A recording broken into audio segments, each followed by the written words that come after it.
Now you can hear me. Hi, guys. Hey, friends. All right, so I want to do a little history of pitch practice before we get folks on stage, judges and founders. It was... Well, hold on, let me make sure. Okay. Whoever's hanging here and excited about the pitch practice, raise your hand. Okay. Audience participation. A little audience participation. If you are here and not excited about pitch practice and are talking, just give me a clap one time. If you can hear me, clap once. If you can hear me, clap twice. If you can hear me, clap 3 times.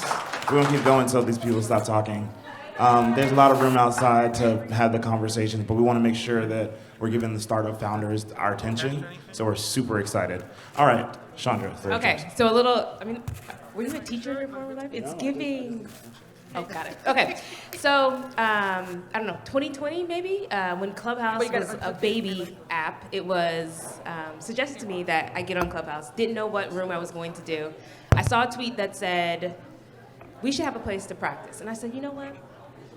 We should have a place to practice. A place to practice. So we started pitch practice in August of 2020, and it was just a place for founders to come in and practice their pitch. Like, that's literally it. And the growth and the progress that we've seen from founders that have been on stage, founders have raised millions of dollars, have found advisors, have found partners, employees. It's been quite amazing to see what happens when all we're doing is just practicing. And I think it's really interesting to see the community that has come from that. We started, again, audio only, then moved to virtual. So we did a virtual South by Southwest last year, which was cool. And so this is our first IRL pitch practice. Thank you for the claps, thank you. We did, hey Audrey. We did a session this morning and had more founders in the room that just came than we had slots for. So we tried to move some of them to this afternoon session, but it's really, really interesting to be in the audience and hear the feedback that the founders receive. If you are a founder, if you are an entrepreneur, if you are someone that needs to make pitches, I suggest that you sit and listen, even if it is in an industry that you are unaware of or that you don't have expertise in, because I promise you there will be little gems and notes and things that will really help you in whatever it is that you are working through. Thoughts? That sounds perfect. All right, folks, we're about to get started. Again, this is Pitch Practice. We're really thankful for Future of Food for having us. We are going to give these startup founders the opportunity to share a little bit about what they're building. They have 3 minutes to do so. And unlike your traditional venture capital pitch, where at the end they say something like, well, let me know how I can be helpful, or we'll be in touch, you're going to get feedback directly from our judges here. And so we'll go ahead and call our judges up to the stage, and you'll be sitting right here to my right. And so the judges will give, and their judges are investors. We'll go through some super quick introductions, and then we'll go on with our first investor, our first pitch. Judges? We're kind of running the show. They didn't tell us. I think we had some more time here. It's fine. Hi, friends. It's fine. It's good to see you. Good to see you. Hi. Okay. We need one more. So, while they're getting set up, listen, on audio, I run a tight ship.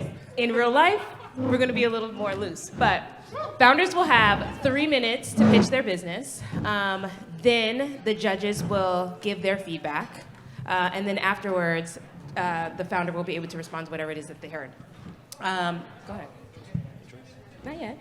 Typically, we like to, he's rushing me. Typically, we like to stick to just feedback on the content of the pitch, so not necessarily the business or the business model. I don't usually, are you guys listening? These are rules.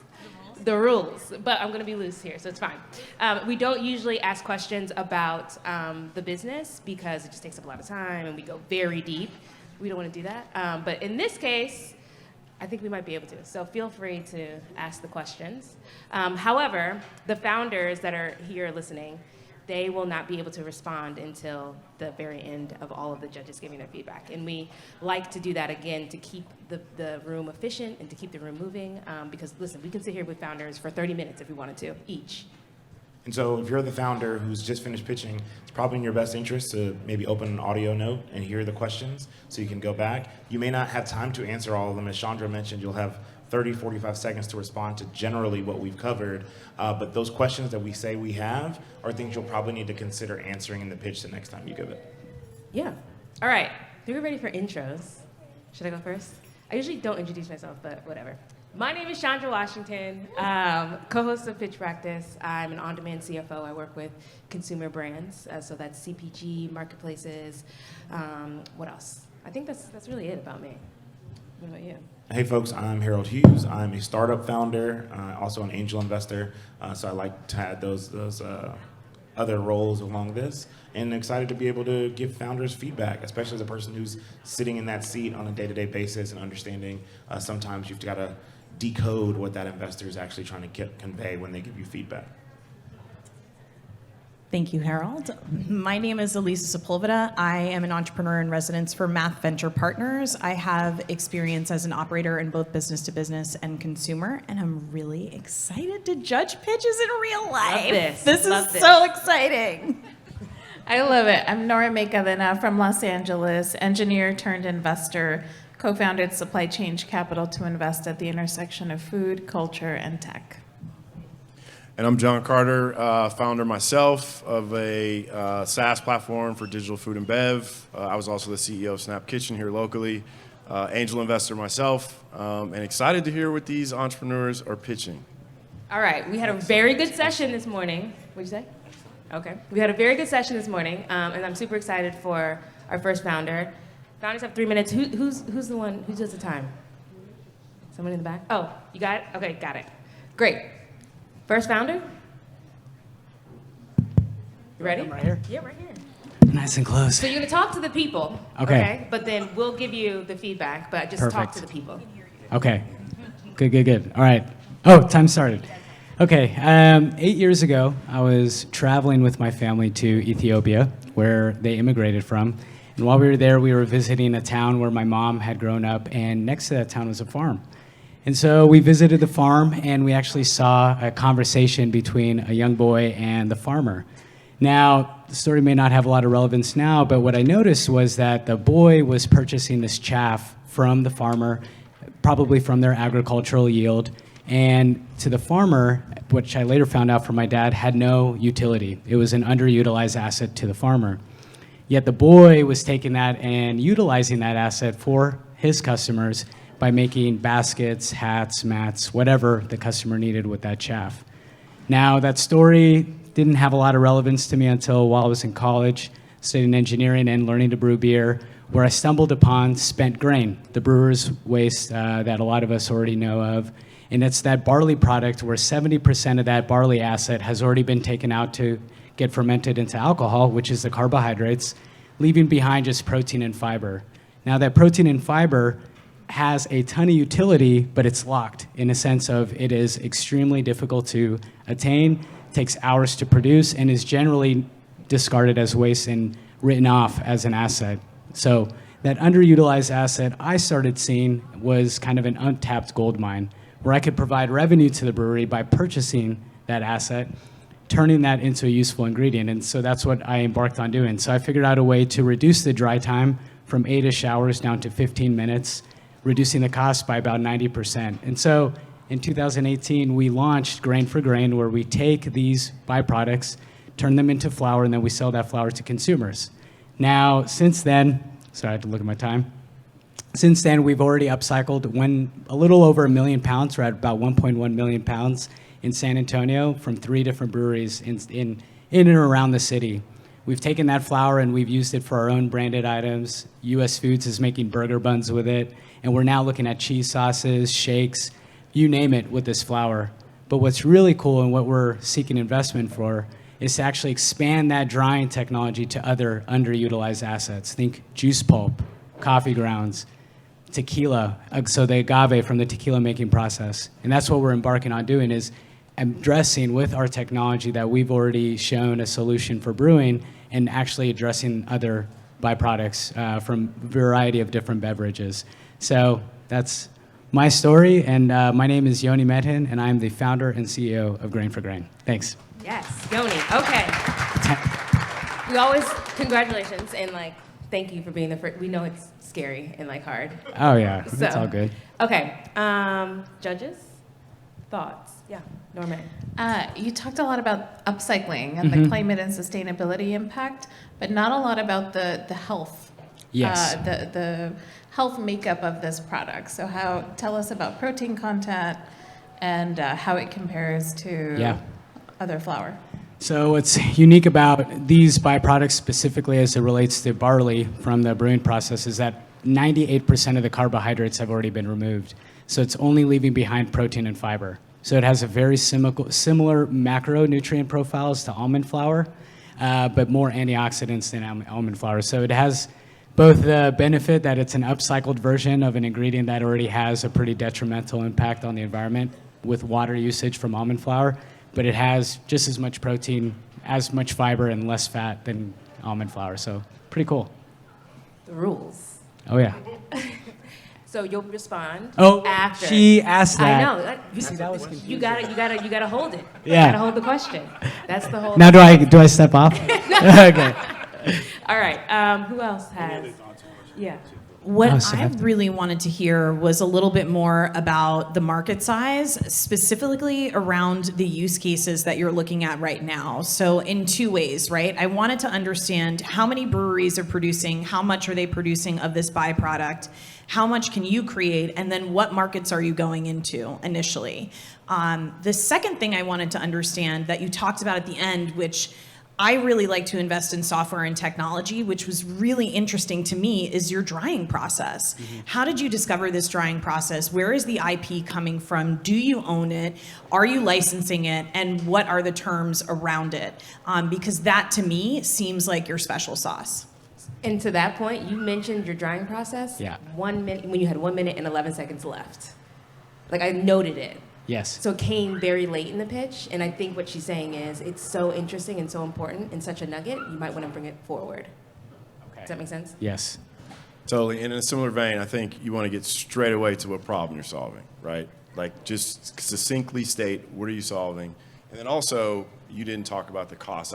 I admit I got a little preview earlier back there, but talking about the cost benefit that this has relative to other products in the market that might be competitive, I think is a big story. From a feedback standpoint, I think Elise's point was mine. If this is a software company, that didn't land until about a minute. And so for me, I was like, oh, okay, that makes sense. And then understanding the time, I don't know what's better about it being faster other than it's faster. And so does it hold more nutrients because it's faster? And then is that the same for agave? Is that the same for coffee? And so if you dry it in 15 minutes instead of 8 hours, is there something better? So I would definitely try and think through, like, you're the expert here. Like, no one else here knows anything about this. And so being able to say, as you are doing this, these are the benefits and these are the intended value, I think that's one of the huge opportunities. I think there are like two things to think about when you're a founder, and you brought this up, Harold, which is you're the expert in this. Don't go too deep into the expertise. I want to understand it from a high level, but at the same time, make sure that you can explain it to me, because I may not understand anything about this market, but I'm making the assumption that you are the expert. So paint that picture for me. Tell me the story. And then, last thing, there was not a clear ask. It wasn't clear, right? I think you said we're raising money, but Yeah, we don't have an ask yet. But when you come on this stage, right? We want to make sure that you have an ask. So that could be for engineers. That could be for partners. It doesn't have to be for money, but we want to make sure that you have a clear ask. Okay. Woo. First pitch. How you feel? good. It was good? Yeah. Okay, I now hate you to be have- first, but I'm first. You hate to be first, though? Oh, I like to see the bar and then beat the bar. Okay. All right. It's I'll not let you go easier. second. You understand to Okay. me. So now you have the opportunity to respond to what you heard Okay. on stage. So if you want to go back to that question, you can. If there were Yes. other things that you want to address, go ahead. Yeah, I think so. On the market size, I think that was an important question. So the existing supply is pretty astonishing. So it's 6 million tons. So that's 12 billion pounds in the U.S. So globally, it's about 36 million tons. Now, half of that, I would say, is going to be unattainable, both just through inefficiencies, and you just can't get all of it. So I would say the other half is available. So just in the US alone, you're looking at, after you've dried it, there's going to be a reduction from the moisture content down there's an availability of roughly 1 to 2 million tons to sell as an actual product. And so it's so there's quite a bit. Now the market availability, or where we would sell it, we're looking at it as a competitor to almond flour. We're looking at it as a competitor to coconut flour in the early days, but from a utility standpoint, it can become a commodity. I mean, we're selling it as an ingredient in buns where they're arguing with me on pricing for 22.2 cents to 22.5 cents, and that matters to some of these distributors. And so we're already seeing it being uptaken like a commodity item. So wherever there's flour or materials, I think we can enter that. And then I was explaining to John back there is on the material side, there's companies out there now to look at it for a furniture input as from like a pelletizing substitute when your IKEA is making their shelves. You can use this instead of that. Another company is using it for the ring kind of cup holders for your sodas or your 6-pack of beer. When it gets discarded in the ocean, it'll just degrade or it could be eaten by fish. So a lot of applications. Now, in terms of the technology side and the IP and kind of why that matters, yeah, our ability to reduce the dry time from 8-ish hours down to 20 minutes was a cost reduction of 90%, just about. And so our competitors who also have their own types of IP, they're selling their flour for, say, $3.50 to $4 a pound. We can sell ours for under $2 for the same margin. And so that makes it pretty competitive. And we own the IP, and so we have the IP on that, both on the process and then on certain technical applications of that. Thank you for that. Where can the people find you? Grainforgrain.com. We'll probably end up changing the name after the raise. We want to rebrand, but grainforgrain.com is where we exist right now. We've been in business since 2018. Excellent. Thanks, guys. Appreciate it. Thank you, Yoni. All right, who do we have next? Duana? All right. Props. Hey, hey, hey. Go ahead. I can't do this to a dead audience, so everybody please show me some love. I'm going to give it back to you. Right. How you doing? Hey. All right. So my name is DJ Lazada, Duana if you fancy, but I'm DJ to the people in the Austin community. And thank you for this opportunity to present you all with an opportunity today. I am the founder and creator of Soul Pop Gourmet Popcorn. Where my soul poppers at? Where you at? Where you at? All right. Hey. Okay. So what I've done in 2016 is I created a popcorn that mimics the authentic taste of real soul food using real food ingredients. And so that is my claim to fame. But that's not what I'm here to talk to you about today. I'm here to talk to you about how I got my bona fides was getting soul popped off the ground. I started this company with $53 to my name, and now we are $1 million company, grossing company, okay? I have no investors yet, okay, for Soul Pop. So we're gonna put Soul Pop down for a minute. Y'all know this black bag. This is the tuxedo bag. You can't eat that one, you can't eat this one. You can have that one. What I'm here to talk to you all about today is the spinoff from Soul Popped.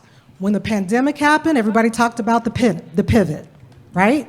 Okay, my pivot was I'm sitting at home and I can't pop, right? So I said, okay, what can I do to keep my product relevant in the market?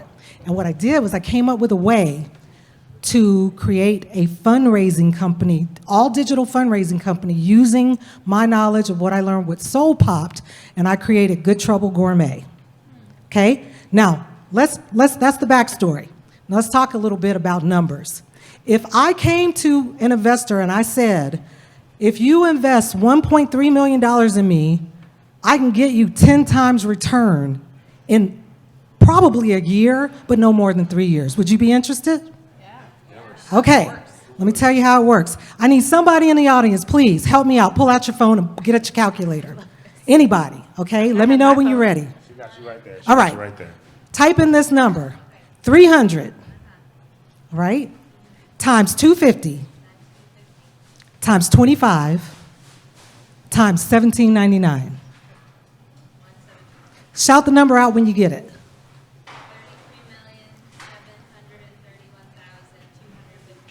$33,731,250. Okay, let me break that number down. 300 is the number of organizations I would like to get in a year to fundraise with my company. Okay? 250 is the minimum number of participants who are actively participating in that fundraiser. with a minimum commitment of 25 units sold per person for a minimum price of $17.99, which is the lowest price that's on my website for fundraising, okay, on the platform, okay? If we hit that number, we have $33,731,250 gross. All right, Now, that's it. That's your time. that's my time. It is. It goes fast. Come on back here. No, I was getting into no, it, you too. were. You was getting Ooh. into it. You was getting into your soul I'm pop so bag. sorry. No, you did great. Not getting So- into, she was in. She was in it. She You was were in her soul pop both bag. feet in your soul. Okay. Listen, we love it though. Excellent. So thank you so much for that. Judges, any thoughts on her pitch? So you had me with the soul food popcorn, and I was excited, and I was thinking, okay, tell me the story about that. But then you pivoted to something entirely different, and you lost me a little bit. Okay. The math is clearly compelling on those big numbers, but my question quickly goes to, what does the execution look like on that? Do you have some tech that you Oh, built? Do you have people on there using it? If so, what does it take to get more? Like, that's where my head goes immediately. I start thinking about community. So first of all, I think you came up on the stage in the zone, and I love it. I love the energy. I was with you throughout the whole story. I mean, I picture you in your kitchen, and I'm so there. I think the community aspect comes to mind for me. So again, I think of Soul, and I just heard here from the stage, you have a fan club, so I'm dying to try it. And then I think, okay, is it the same community that's going to be leveraged for this new product? And I'm like John, I'm thinking, is the business in whatever this is, because I'm not sure what it is, but is it, we're selling this new product, are we leveraging the community we built through Soul, through that to then, upsell and continue to make money there? So I'm also a little confused about what the business is, but certainly the excitement is awesome.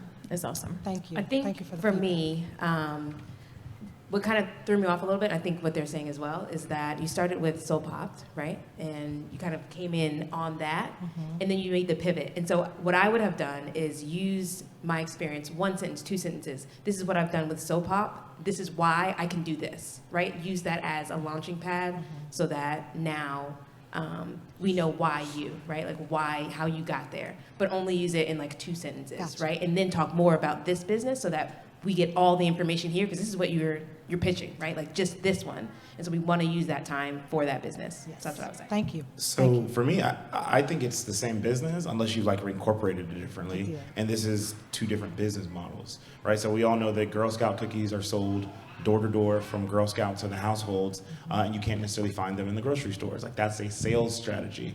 And so my thought was you were going to tell us, I've created this brand that's direct to consumer, because I think you took yourselves off of Amazon at one point. I'm back on. Oh, back on. Okay, good. So, and we'd have to go to the mall, your location, all the different things to find your products, right? So you had, hey, we've got this sales strategy. People know our brand. It's great. And so we're expanding. We're going to create and turn our community into salespeople. And we've all seen the world's finest chocolate fundraisers. We've seen the caramelized popcorn. And so we've just created it with a better brand, an amazing product, and that. So to me, it was, you were going to tell the same business, but a new sales strategy. And so to hear that that might not be the case is probably more confusing. So if it's completely different, then yes, I would say like, or Shondra said it, like two sentences and then jump in. But if it's saying like, this is a new stream of revenue for this exact same business, then that's just like, oh yeah, I get it. You sell this direct to consumer, and then someone can go to your website and be able to say, I have a fundraiser for my child and they want to be able to buy popcorn. Fantastic. And you hire different salespeople. The bags are roughly the same. It's probably the same popcorn, different seasoning. So I'm less interested in it being different. It's seasoning. It says barbecue. You guys can eat this. Look, well, listen, I Please, need I you to got bring the mac and cheese one though. You know I got you. Yeah. You know I got you. Okay, I have so- banana pudding, chicken and back, though. waffles. Yeah. No, it's in my shop. Okay, so that's my thoughts on it. Elisa, a what do you different have? So I think you were talking about this as being a whole new platform, and there was a piece of technology associated with it. I wanted to understand what the problem was and for whom you're solving the problem. Also, how you're differentiating, right? There are tons of different ways that you can fundraise. There's wrapping paper, there's all kinds of different stuff. Like, I wanted to see how you're different. I also want to take a second to fangirl because I love the chicken and waffles and the mac and Thank cheese you, I popcorn. appreciate So you. everybody Mac has and had cheese this is fire. popcorn on stage. Yes. This popcorn is amazing. Go get yourself It really some. is. Go- Yeah, so hold yeah. on, girl. So I think we're I'm done. so She's- excited. I know you are. It is. Ooh. Dewana was in my Wow. emails this morning. Like, tell me exactly what this is about. Do I need slides? Like, I mean, I was like, okay, good. girl. It is Whew. good. I am a 6:30 little- a.m. I'm a little stressed intense. out. You should just walked up, dropped the bag, mic And drop. left, right? Okay, now you get to respond. No, girl, please. I don't. Okay, so this is how I feel I failed you all today. What we're not going to do. Well, You in a positive inspired way, us. based off of the feedback that you're it's giving not me. failing. I didn't delve into the how and the why, okay? Because I am the only black-owned popcorn company in the entire United States right now with an all-digital fundraising platform. I'm it. And I didn't have the money to pay technologists to build it. I built it myself. And we have people actively fundraising all over the country on Good Trouble Gourmet off of a website that a non-technical person like me built What from are the your scratch. margins? What are your margins? My margins are 3 times cost, including shipping, okay? Because popcorn has a really high margin, right? We do use premium, all real food ingredients, which you all know that know me and know my brands. That has transferred over to Good Trouble Gourmet. And the reason I didn't make this a part of Soul Popped is because those that know, Soul Popped is an in-store experience brand where you can come in and craft your own flavors, which is also a one-of-a-kind thing that we do that nobody else in the country does. You can make your own popcorn flavor in my shop. You can make your own popcorn flavor on my website and I will ship it to you, okay? But Good Trouble Gourmet is there is not a platform that currently exists that specifically addresses the needs of underrepresented communities. Fundraising right now is a one-size-fits-all model, which I should have told you from the start, and I apologize for that, okay? But if you're an under-resourced community member and you're trying to do good, like John Lewis told us to go out and get in good trouble, I am an advocate of that. And so I pay tribute to him with this company for those getting into good trouble, social and racial justice and equality and cutting out all of the nonsense. Those are the people that I want to attract to my site, okay? And we ship direct to consumer, and that's something that nobody else in our community does. Duana, what's the call to action? What do you want the people to That's do? literally what I was going to ask. Okay. What, yeah. 5 seconds. What do you need? Like, what is the ask? $1.3 million will get us the marketing and the improvements to the software, the platform that I need to really be a competitive player in the fundraising space and reach that number that we talked about in the beginning of $33 million net, okay, of which 10 million, gross, which 10 million will be net.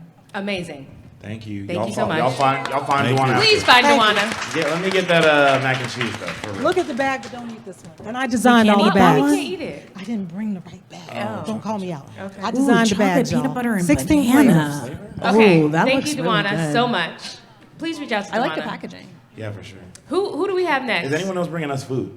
Is that? That's a great. I think this seems kind of That's like a really the perfect question. setup. Jordan, all right. Do you want it back? Come take it back. We can't. Can I have can't eat it? Oh, we gonna eat this one. Yeah.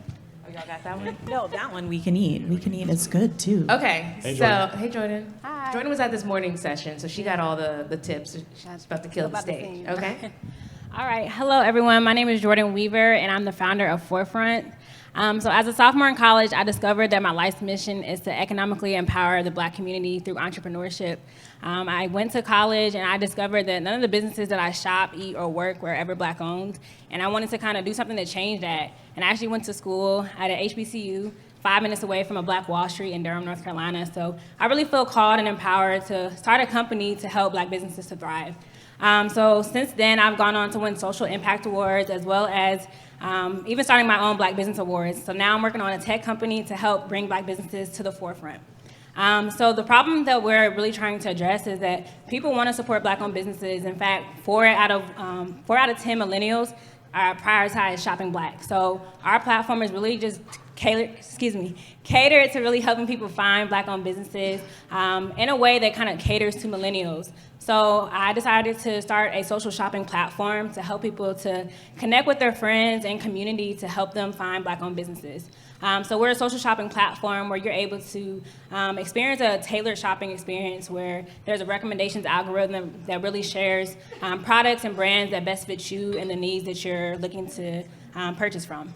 We also have a connection tool where you're able to follow your friends and follow different influencers to kind of see what they're shopping as a way to kind of use word of mouth marketing and things like that to help these businesses to thrive.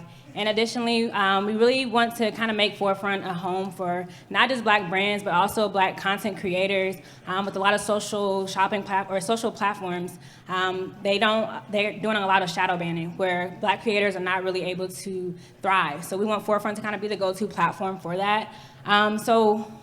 Additionally, the market that we're serving is Black consumers as well as millennials, people who actually prioritize shopping Black.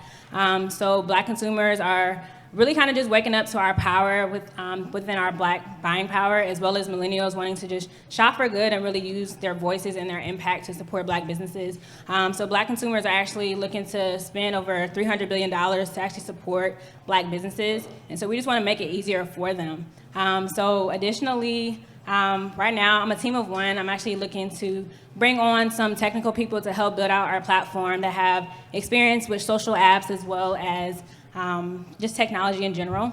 So that's really what we're looking for. And yeah, that's there. Amazing. I got like 20 more seconds. Yeah, you're leaving it. It's fine. Okay. So this was your first pitch without slides, right? Like this is your first. Like, Yeah. So Jordan came up to me this morning and was like, "Girl, I'm nervous. Like, give me the tips to make this afternoon shake." So amazing job. Good job. Thank you. See, she's a supporter. So supportive. Thank you. I love that. All right, judges. Thoughts for Jordan? I'm an angel investor in a platform called Shop Latinx. Oh, yeah. So I picture this, similarly done, and I love it because it certainly is a way to aggregate against values, right? I wanted to hear a little bit more about what you're doing for the brands that you highlight because you need a revenue model too, right? And so in order for you to highlight a brand, you have to provide them with a service. Yeah. So I wanted to hear a little bit more about what you would do for the brands you bring on the platform. That is ultimately how you make money.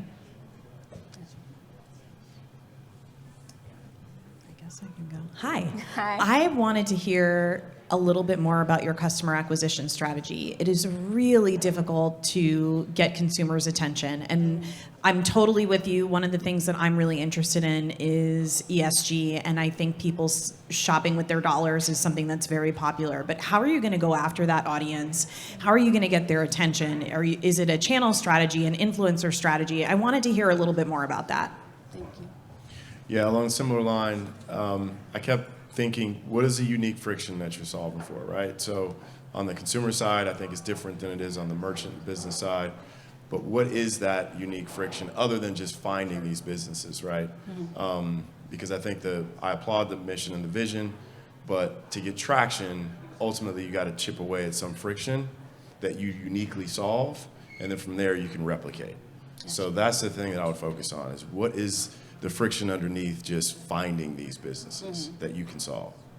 Yeah, for me, I think the most interesting thing is, are you a search engine? Are you an e-commerce platform where you're taking the brands and the customer, the end user, is checking out through your website and you're shipping and fulfillment, right? You're Amazon in that case. Are you white labeling it where you're saying, hey, we're gonna highlight these folks and building a brand and your brand is over them? So those three things, like trying to figure out where the business is interesting. And one of the things I mentioned to you this morning, I think that as you mentioned, 4 in 10 millennials, in my head I'm thinking that 2 in 5 probably sounds better, but maybe 4 in 10 sounds better, I don't know. Test that. Okay. But when you said 4 in, I was like, I know she's gonna say out of 5. And when you said 4 in 10, I was like, oh, that's 40%. So I don't know. Big market, though. Yeah, no, market's fine. It just from a perception standpoint, it's how these numbers are framed.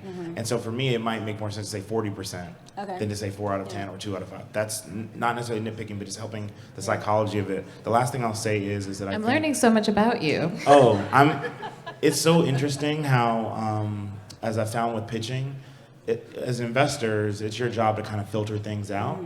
And so you want to find ways to clearly say what you're doing. This is our product. Our product is an X. It's a server, a search engine, or it's a whatever, and then minimize the amount of confusion you add. And you don't want people doing math. So the last thing I'll say is that when you think about your brand and you talked about millennials, it would have been great to know a little bit about where you were starting. Like, hey, we talked to 1,000 people. This is Harold's favorite thing to suggest. How many humans have you talked to? How many human beings have you talked to make sure this is a thing? Because you found out as a sophomore your life's work. Like, that's amazing. A lot of people probably still figuring out what they want to do. And so I applaud you for that. But it's important to make sure that we can tie a business to that and saying, I talked to 1,000 human beings. They said, yes, they're interested in shopping based on Black-owned whatever. And we're going to start with restaurants or merchandise. And what kind of merchandise? We're going to start with this and this. So those are some of my points for feedback. Anybody else? DJ? One more. Anecdotally, it resonates, right? I've heard from a lot of Black and Latinx owned companies, and they say, hey, this me be we be certification business, it's just really, it's the minority owned, women owned certifications, they're just so time consuming, they're expensive, I'm not doing it, so I'm not formally certified. So once you have those conversations, you can then relate that back and say, two out of every 5 or 4 out of every 10 people I spoke to said they're not formally certified because it's too difficult. So they need a way to demonstrate who they are and their brand identity and reach their consumers. All right, so now you have the opportunity to respond to anything that you heard. Okay, so I know I did kind of leave out the go-to-market. We kind of just launched our MVP, actually, and we're starting with Black-owned cosmetics and beauty brands. Why didn't we know that? That was very important. Look, I was going off the fly. I forgot a lot of stuff, honestly, but I'm going to work on it. I'm going to get on Twitter.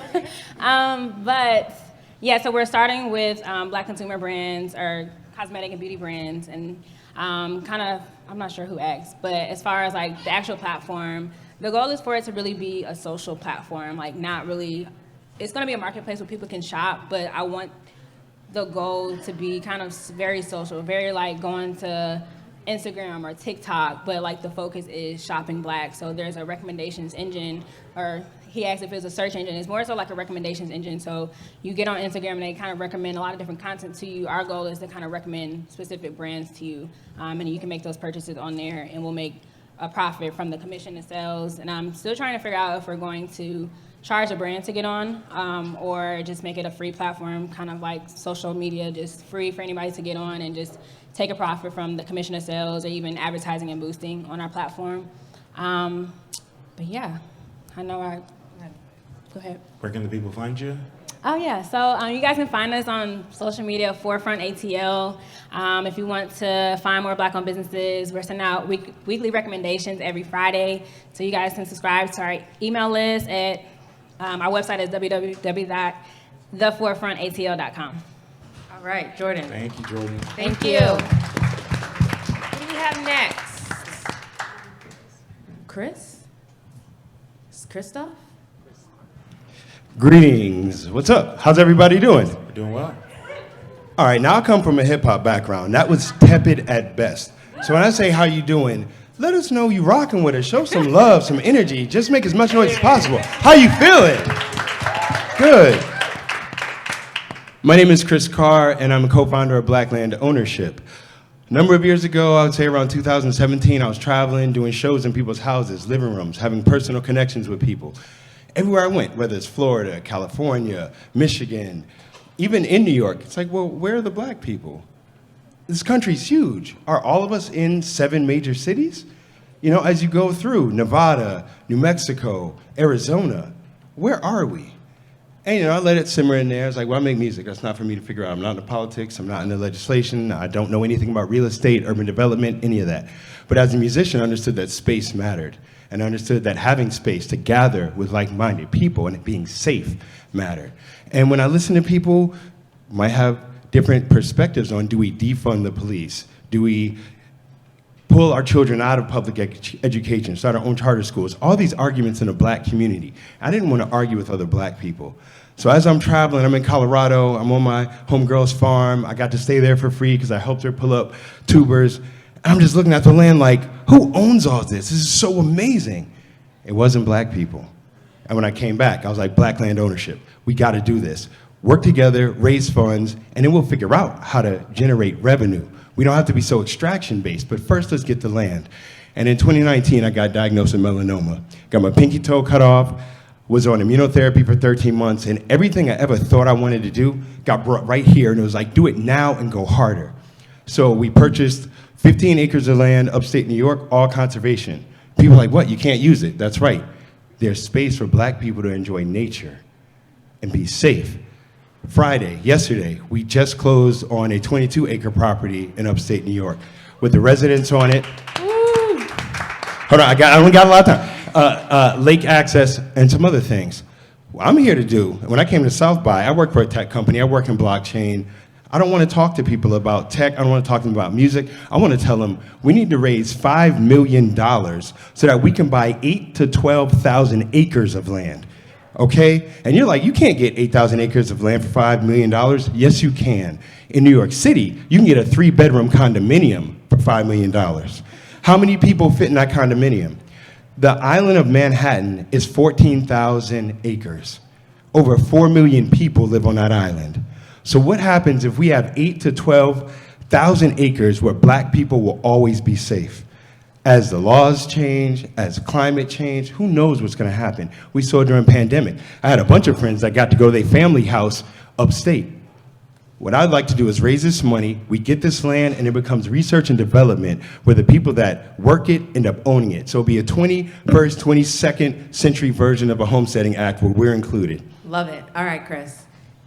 Clap for this man. I mean, he told y'all you couldn't clap in the middle of his pitch, but now you can clap. Okay, judges? I love what you're doing. I think you spent a lot of time talking about the problem instead of telling me more about the solution. And I think there's so much that, from what you're saying, there's so much that can be done. And I'm just imagining there's upskilling that you can be doing. There's research and development that you could be doing. You're employing people and giving them new opportunities. That's what I wanted to hear about. The problem could have been much pithier and shorter. Tell me about the solution, and then tell me about the business model for it. I thought the story was very compelling, and I wanted to hear a little bit more about what you have done already. How is that financed, right? So who are the early supporters? Who are the early backers? What's the plan for the land? I can certainly see some very creative partnerships, public, private, individuals, and so I wanted to hear more about how did you buy those? How did you acquire that acreage? And I think there's an exciting story brewing there. Yeah, similar feedback from me. I think I get the social benefit and I get the mission, but from an investor perspective, how am I thinking about the $5 million in terms of return, right? In your model of it, right? You can quantify that in social benefit, but is there actual tangible monetization? And is it superior to some other form of real estate investing? And that's the thing that I'm missing in the pitch. For me, I didn't look at it from the traditional venture capital investor. To me, this was all about a crowdfunding strategy because I think it's kind of upside down. If you're like, we want to have black people own the land, and then it's like Sequoia gave us $3 million. It's like, well, that doesn't really make sense. So to me, this is really a community-driven effort, and I think that, as they were just saying, a little bit about education and helping folks understand what it is to look at conservatory land versus residential zoned and this and that, and level of education, understanding what opportunity zones are, understanding how easily, based on regulation crowdfunding, someone can invest $100 towards your $5 million goal of buying the land. So I've seen lots of different land and real estate-based crowdfunding campaigns. And so to me, this is like just another opportunity to do that. And so from a feedback standpoint, I wouldn't necessarily be pitching it to us, like you were talking to the group. I would be talking to the folks here saying, my goal is to democratize access to land ownership, specifically starting with black people. And so we are going to help you learn how to invest. We're going to help you get access to the real estate, to the land. We're going to find it. We're going to think through what we can do with it. And then from there, it's an entire marketing business. And so that's generally my feedback on it. But I think that that's a noble cause, but also beautiful as you're creating it. There's also an opportunity for you to paint the picture of what this looks like, right? So, like, you do the Golden Girls picture this window, and you talk about the acreage, talk about what you can create there, the kinds of policies, the kinds of community building, the types of like self-monitoring that can take place in this community, and then I think people start to get really excited by what it means to be fully integrated as a community. Now you get to respond. Awesome. What you heard. In terms of what an investor could possibly get, if you think about a university like MIT, they work with the people that utilize their labs and they co-own the product, intellectual property, or patent some of the material made. If we have 8,000 acres, we can have whole portions where people try irrigation systems. And as black people, do you know a single person who has a patent on irrigation systems that's black? Do they have the space to try it out? Do they have the availability of resources so when it goes wrong, they haven't lost out on all the money they've spent for the space? So I'm looking at like adult playland for permaculture people, for black folks that are home builders, for people that are non-traditional in thought. And when it comes to it, we did this via crowdfunding, but I want to look at this like this isn't charity. The revenue is in the investment, but you all would be creating what it would be. And I look at it like a DAO, like a decentralized autonomous organization, where I don't know yet what it would be. What I know is that when you have 8,000 acres, my friends have painted me a picture of what they would do it as architects, what they would do with their tree houses, what they would do with their educational platforms, and have the space where we don't have to charge out the wazoo because we raised the money. And when I look at my story, and while I'm into this, it is that it's made up as it happens. And that as I speak to people, I learn the need, and I learn, and when it comes to farming techniques, cool, we need this. In terms of the machinery, we need this. In terms of the educational platforms, I've now met people that we can bring them out and say, we have the land, we don't have to charge you, do your workshops, we don't have to charge the students, bring out the high school kids. And we develop products that could never be created in a profit-driven environment. Okay, Chris, where can the people find you? Black Land Ownership, Instagram, website.com. We have information for you that connects you to other black farmers. Come find me. On my card, it says the internet is not real. I want you to hang out. We're doing a party tomorrow, my friend's space. Not pitching. Come, I'm not going to tell you, I'm not going to do the promo, but just come talk to me. And I'll let you know. We are person to person. You want to come up to New York, come to the land, we just signed the paperwork. It's the most money I ever gave somebody in my life. Okay, Chris. But community support. And so I want to also be of support to you and your ideas. Thank you, Chris. Appreciate it. Thank you. Thanks, Chris. Who do we have next? How are we all doing Y'all in good? the audience? Good? Taking notes? Y'all should be taking notes. Yeah. This is very impromptu, so I really appreciate you fitting me in last minute. My name is Tanzia. I am the founder of Herb Garden. It's a play on words, so it's URB, short for urban. Herb Garden is a event-based gardening business. I started this a little less than a year ago. I started this a little less than a year ago. After a few years ago, I wanted to start gardening, but as a city dweller, it was really hard to find green space. Living in Austin for the last 6 years, it's been really difficult to, number one, purchase a house, and number two, find a community garden that isn't waitlisted for 8 months at a time. So I decided to launch Herb Garden, which promotes and empowers more people to start container gardening. And also I incorporate food justice into the practice and educate people on how gardening is a form of resistance and growing food is helping grow the food justice movement. I do this by providing my services to mainly city dwellers, especially in a city that is swarming with people coming from all over the country. I think there's been a huge shift in more younger generations wanting to incorporate gardening into their lifestyles. So I present workshops to apartment complexes, and there's hundreds of apartment complexes being developed every day, and so the opportunity is there. So I present to residents how to plant hardy vegetables and leafy greens, not just herbs, because a lot of people have a misconception that you cannot grow zucchini in a small little pot. So providing that essential life skill is important to people in our generation, and I'm seeing this company scale pretty quickly over the last year. So I'm hoping to grow my team so that I can market to more and more apartments and condominiums and townhouses, as well as provide larger scaled workshops for people to attend.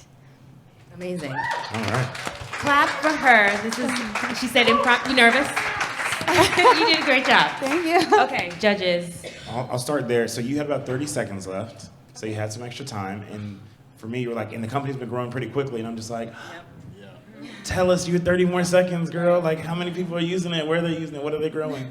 So definitely take the time to tell us what it is that you've accomplished. I think that sometimes founders like to paint this really grand story of the future. And part of the, helping us get on board with you to know that you can get to the future is seeing like, oh wait, they overcame this and they accomplished this and then they did this, and so tell us what you've done. That's number one thing. And then the second thing I'll say is that I think in the beginning I was having a hard time understanding, because I don't think I know exactly what a community garden is relative to me growing my own food in my own house. And you talked about the wait list, and so I wasn't sure if you were more so saying we are going to create community gardens or we're helping people grow in their homes. You said it towards the end, but in the beginning I was kind of lost there. I wanted more data about the market, and I know I said this before, and I'll say it again, as a pre-seed and seed investor, what I look for is, one, really strong founder and team, two, massive market. So what I wanted to understand is, yes, millennials are growing more food. I am an avid gardener myself. I'm an avid container gardener. How many of us are out there? And how are you calculating that for your beachhead market? Maybe it's Austin, maybe it's Atlanta, maybe it's Chicago. But tell me how many of those people exist and how you're gonna go after them. Is it complex by complex? Are you working with apartment associations? So I really wanted to understand the market size and the customer acquisition strategy. Anyone else have thoughts? Yeah, similar to Harold, I thought, oh, a company is scaling quickly. And then you said, I'm hoping to. And I thought, oh, don't say hoping. You've already done so much. So you're planning to, you're going to, we're headed in this direction is more positive, an optimistic language, given that you just said that things are going really well. As you talked about apartment buildings being built, I also thought, is there a commercial side to this business, right? Can you go to a big employer and encourage them to allocate some of their space and then really increase the ROI for you as you go out and sell? Love the branding. So I thought that was really cool. But I also was thinking, how are you activating these people? You're putting out resources, you're training, you're giving people equipment perhaps. But what does that really look like? How much does that cost? That was something that I wanted to know. And data on your traction, how many people, et cetera. I think you got to get that across. It sounds like you have some traction, but it was unclear. You kind of had me on the edge wanting to know. Yes, on what he just said, but then also you said I'm looking to hire people, or you said I'm looking to add people to the team. You didn't really talk about who was currently on the team, if it was just you, or what that role was. I feel like you have an opportunity to add someone that's very specific or has very specific expertise, and so I would have loved to see, like, I'm looking for this specific expertise so that I can do X, right? So I think you said. And the last thing I'll say is you've been in Austin, so you probably ran into Roman from Gardenia at some point. And so, yeah, being able to be like, we know there are companies that are doing this type of thing and we are different in that kind of thing would have been helpful, because as you were going, I was just like, oh, I should connect her with Roman. But you probably say like, no, there's a reason I'm not working with this company. We are building this in this way. And so, even if it was a small number, you could say, you don't have to reference the company. You could say, we know there are companies doing X and we see great value in that, but here's why we're doing Y and why there's more value in it. So thank you for your pitch. You've got 30, 45 seconds to respond to anything you've heard here. You can take more than 30 or 45. 45? Okay. Just 58 seconds. Go Okay. ahead. Well, first off, I appreciate the suggestion and changing my language. I actually will absorb that. And to touch on what you were saying with, I don't really believe in competitors, but with Gardenia, I think there is a shift with, we're very focused on virtual community engagement, and I think that's what he's focused on. And for me, I'm more shifting towards in real life, because for the last 2 years we haven't made those in-person connections, and with all my past events that I've had for the last year, I've seen that that type of community engagement actually create an impactful change. It's a ripple effect of people wanting to grow and then teaching other people to grow and wanting to continue that journey alongside with us. So it's more of a community-based thing, and like you said, the branding of Herb Garden has genuinely created something bigger than just an app. So I just wanted to touch on that. Okay, and real quick, tell us what fast growing means, so we can. Excuse me? Tell us what fast growing means. What are the metrics? What's the thing you're tracking? What's been successful? It's been successful just customer-wise. I'm a one-team person. My background is agricultural engineering, so I'm hoping to gain more garden educators onto my team, but right now there's just been so much of a demand. No, right, exactly. Not hoping to. You are going sorry. to. I will. I am. I am going to. I plan to build my team so that I can. I am building my team. I am building my We team. affirming up here. And okay? you didn't mention you were an agricultural engineer as That's part of the right. story. That's important. We wanted to know that. You're an expert. I think it slipped my mind. I think it slipped my mind. All right, look, we gonna have to talk to you more after this. We gotta build you up. Tell the people where they can find you. You after can this. find me on Instagram on herb.garden or Spell herb, U-R-B. Yes, thank you so much. urb.garden. That's Yes, and I really, really, really appreciate it. Thank you. Thank Appreciate you. coming Thank out. you. Give Hold her a on, round someone's of- talking to you. Give her a round of applause. Oh. Oh, okay, we got a fan. Okay. All right, y'all, find her to find out about Y'all the workshop. love Let's give it up. Let's promo give it up. on Let's this give it up. Let's give it up. No. The people that are keeping the time, we're all over the place, so. Yeah. We're good. Everyone's still good. Yeah, I think we're good. All right, welcome to the stage. Howdy, y'all. My name's Ethan Guyan. I'm a local Austinite who has been here since birth. I've just been trying to build the community of permaculture. Who here knows what permaculture and regenerative agriculture is?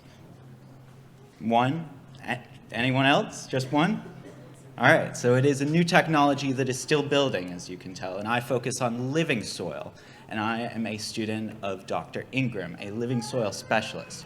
And that is the use of organic matter in your soil, the corrective measurements to go back to the older ways of permaculture, getting away from the agricultural methods that have left us with only 55 more growing seasons left of topsoil, and that is nationally. If we do not change these methods, there is so much that can go wrong in that time. I focus on consultations. My business is one man with a few gardens, simple as that. Teaching farmers, educators, other people that are interested in rebuilding their soil, rebuilding their habitat, their community, even their home, understanding the habitual nature between the biology of the porcupines, the raccoons, and the birds that just hang out back stairs. If you are interested in this work, there is so many people out there, including Matt Powers, who is one of my favorite teachers and really makes it easy for you to comprehend what living soil is. The easiest way I can describe it, especially for the techies, is your silicates, which is your clays, your sand, everything that makes up the soil. That is your technology, the computer that makes up your soil. Then you have your organic matter. That is the battery, all the compost, everything that helps run that system and makes it thrive and go further down the line. So 3 or 5 years in the future, you will see regenerative growth that gives you 20 to 40% higher yields in your farm, your own personal landscape, and learn how to regrow this future that is not just for us, but for the people around us. We are a network, and we can plant our roots and then grow, have our branches that extend to so many people in the community. I myself want to build that network, and I'm reaching out to everyone here today, asking what can we do to rebuild that regenerative future for everyone, not just for me, my backyard, your personal home, your getaway, vacation. How can we build that for the whole world to sustain, grow, and feed off of? If you have any questions for me, Dr. Elaine Ingram is online at the Living Soil Food Web School, and there are classes available for y'all to really start learning from. Rebuilding the soil that is in your backyard, in your community, and teaching the farmers in that area too, what can they do to make more money? Because that, at the end of the day, that's what we care about. Thank you so much for your time. You can check me out at One Man with a Few Gardens on Facebook, on Instagram at Guyan Gardens. Check out Matt Powers when you have time. NPK Industries is your source of knowledge when it comes to compost tea, bacteria, and microbials. All right. Thank you so much. Thank y'all. So, love the story and the science, but I was struggling to understand the product or what it was that your business does. Networking. Making sure everyone with the right organic product reaches the right people. Kind of went into that at the very end of the pitch, but you will be able to respond to them at the very end. Okay, so hold your... The other thing that popped out to me was 20 to 40% yield. I can't help myself. So the numbers like that excite me. So then I want to know more about that and more about the things that allow me to unlock that value, right? In your business or your service, how does that work?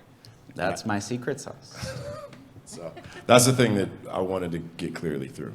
Yeah, as you talked about studying under these great people, I thought, is this research, right? One man, a few gardens. Is this something you're doing in your free time? Is there a business opportunity? What is the business and what is the ROI? So those were the top questions in my mind. I really wanted to understand what the product is. Is it educational services? Is it something to help me create regenerative soil? I also wanted to get clearer on who your market is. You said anyone who's growing. That's great, but it's not narrow enough. I want to understand who exactly you're going after as your first customer set and how you're going to go after them. Yeah, mine's really brief. I just didn't understand what the business was at the end of the day. To me, it sounded more like a PhD thesis broken down in about 3 minutes about like what this can impact in the world. And you think about all the folks who are here, Future of Food, thinking about from an ideological standpoint the importance, but I didn't understand what the business was. So if I gave you $10, what does that do? If I gave you $10,000, what does that do? And then to Lisa's point, it's one of those things when you ask people, it's like, well, who's your customer? Well, everyone's my customer. That really means that it's hard for you to figure out your customer acquisition channels. For businesses, especially early stage, it's important to make sure you're understanding my customer is this 27-year-old woman who is this educated, makes this much money and all of that, and then you spend your money acquiring her eyeballs, and you know exactly who she is, and then you can expand. But if you're like, oh, we sell to anyone that has a MasterCard, it's a little bit harder to figure out how you get their eyeballs at an efficient price point. And so I would definitely take some time. I think your passion came through. I think that your intent came through, especially as you referenced some of the folks that you're working with. But ultimately, if, as you said, with 5 seconds left, this comes down to money, you didn't cover it all what the business was. So I would definitely think through how to add that in earlier and then set the stage for the rest of the conversation. Now you can respond. So there's a couple of things that you can choose from, or... Groovy. No, I totally understand where I didn't go over that, and that's part of the secret. There is no target market currently. There is everyone available because this... The anti-target market. Right, but did you hear what he said, though? Yes, Okay. and that would be for a specific product that I would be networking. So for Build a Soil product, who is a worm farm that is in upstate, product that is being sourced to the right communities for the right price, making sure that they have the best price market and educating them in that sense. Because at the end of the day, I can do so much. I don't limit myself to just doing 1 or 2 things, and supporting a community that's bigger than me is the end goal at the end of the day, absolutely. Oh, hold on, I want to see what the judges have to say about that. I love, well, good. You want me to chime in? Yeah. So that was a 30-second version of what you said in 3 minutes. Like, I would need you to tell me, there's some people who could probably get away with the anti-market market. Like, there's probably some people who can pitch it, and they're not Austin, Silicon Valley, and it's some wild thing. When I think about a pitch, it's important for me to look at you and say, based on the lay of this room, I think 7 people would be really important for me to talk to, based on the brands they're in or the food they're eating or whatever. That would be interesting. And so for me, that's where I'm kind of like, it's important to make sure you can do that. What are y'all's thoughts? But hold on. But even if, let's say it is everybody, right? Like also understanding, well, who are you targeting first, right? Like who are you going to spend time with first? How are you going to meet their needs, exceed their needs, and then move on to the next segment, right? You could also do it that way. But so if you're going to be anti-market, at least tell us where you're going first. And maybe even the process by which you're going to do that, right? So what I hear you say is, I'm an expert at understanding how each and every yield process can be improved. And so this is how I'm going to figure out where I go first. Thank you so much. Yeah. Appreciate you coming up. It's my pleasure. Thank you for your time. Thank you. This was impromptu. I mean, there's so much more, obviously, and I'd love to talk to y'all at the end of the day and see what I can do better, but I hope y'all have a lovely day. Thank you. Okay. Guys, we've been here since, I don't know, but a little bit before 5. We were early, and we have one more pitch. I just want to say, before we even go to the next person, thank y'all for being here. Clap it up for yourselves. Clap for yourselves. So who, I don't know the person's name. Josh. Hello, Josh. Come on up. Josh is ready to go. Josh is serious. Did you get the rules, Josh? Do you know the layout? I do not know the rules. Okay, so the rules are, you have 3 minutes to there is the timer. Okay. You have 3 minutes to pitch your business, after which we'll all give you feedback, and then you'll be able to respond. So you're gonna get some questions, you're gonna get some things that you're gonna want to jump on, but just hold on. We will give you the opportunity to respond. Are you ready? I'm ready. Josh I have a 1-minute pitch prepared. His skin is so clear. Hold on. Josh has really clear skin. It is beautiful. What's your skincare routine? I'm like, wow. I eat a lot of microgreens. Okay. Okay. Feel free to, you can talk to them. Okay. All right. Thank you, guys. Appreciate it. I believe in a world where food can be our medicine instead of taking medicine for the food we eat. At Maxine's, we have established a new way to produce food that heals and detoxes the body. We have created the first microgreen powdered supplements on a national scale. We are targeting 2 specific verticals: specialty food ingredients and dietary supplement markets, totaling over $65 billion in the US market alone.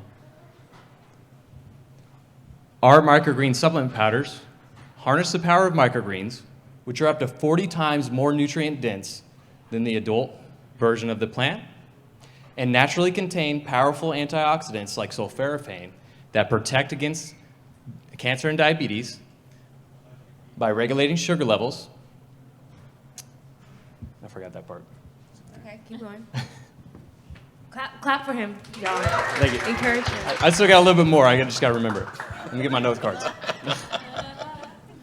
Listen, if the microgreens is the skincare routine, so I'm sold. I'm sold. Sign me up.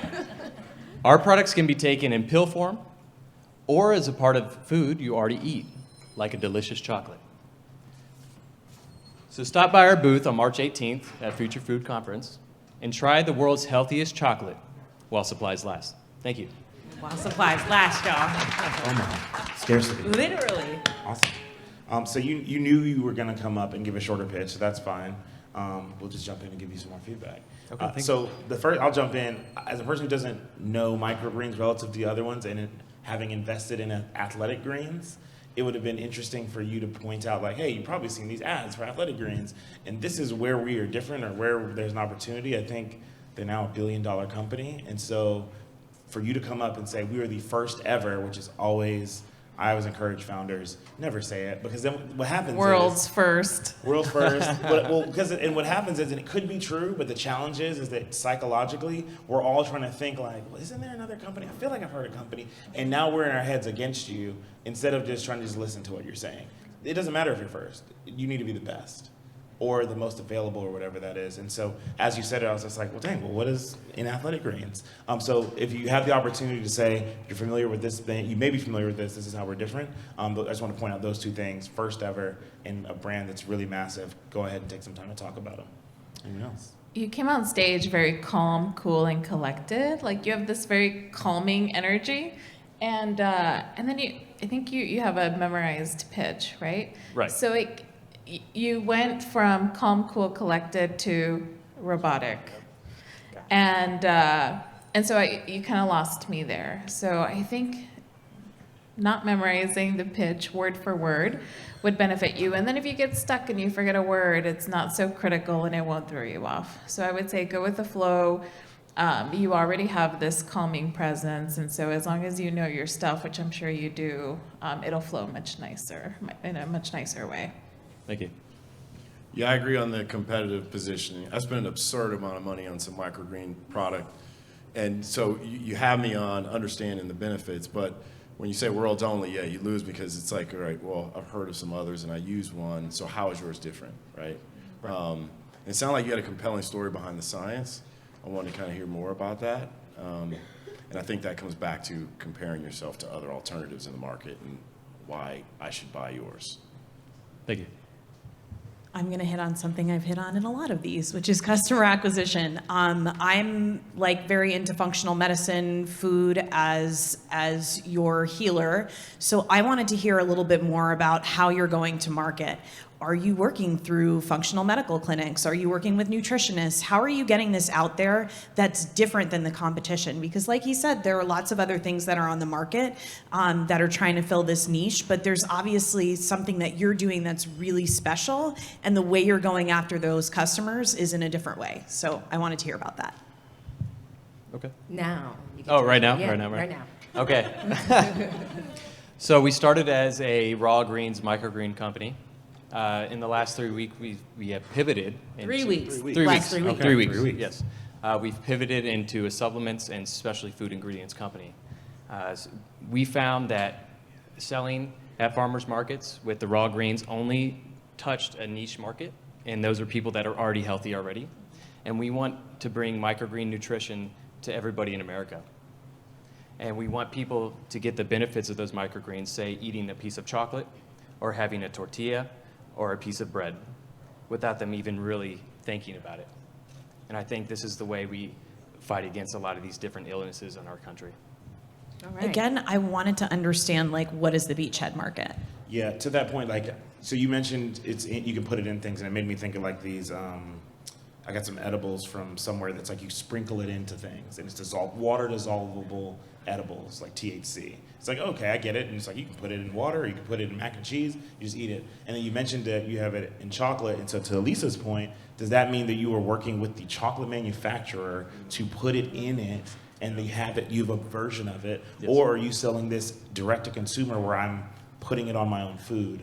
If that's what you're saying. Okay, same. So we have it in pill form, and then we also have a chocolate that's infused with our broccoli microgreens, which has an antioxidant called sulforaphane, which has extensive research to protect against cancer and diabetes through providing help in cellular.